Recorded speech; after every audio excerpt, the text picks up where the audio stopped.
কি রান্না করেছো মা আজকে? রান্না করেছি মাছ। কি মাছ রান্না করেছো? দেখাবো বন্ধুদের। তাহলে চলো দেখি আজকে মা কি মাছ রান্না করেছে। এই যে মাছ একটা ভাজা রেখেছি। এটা তো নাতি ছেলের জন্য মাছ ভাজা মনে হয়। হ্যাঁ, নাতি ছেলের জন্য মাছ ভাজা রেখেছি। আর গরম ভাত তো রান্না করেছি।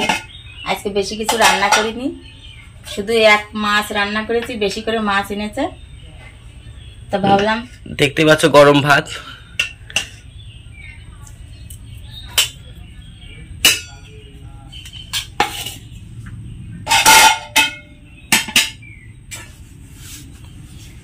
এই দেখো মাছ রান্না করেছি। দেখো কি মাছ?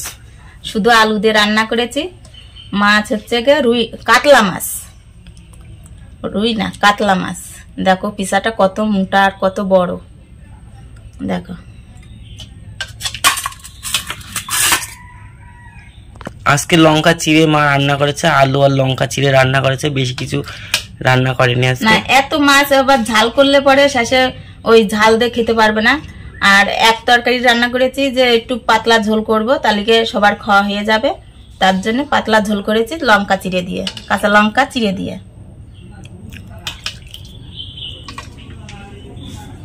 তাহলে বন্ধুরা খেতে বসে গেলাম। বড়মশাই আসতে লেট হবে, তা আমি ওর জন্যই ভাবলাম যে, আর নাতি ছেলেও এখনো আসেনি স্কুলের থেকে, তার জন্য মাছটা আমি সরিয়ে রাখছি। আমি খাবো শুধু এই লেজাটা।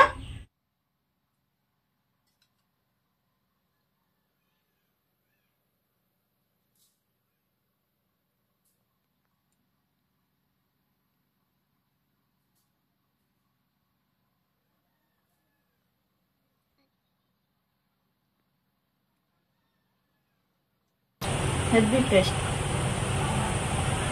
হেভি হয়েছে তরকারিটা।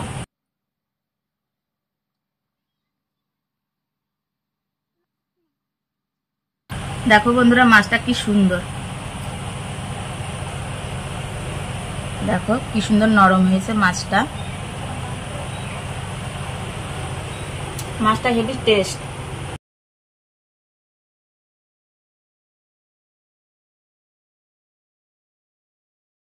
বন্ধুরা ভিডিওটি যদি ভালো লাগে তাহলে একটা লাইক করো। আর আজকের জন্য টাটা।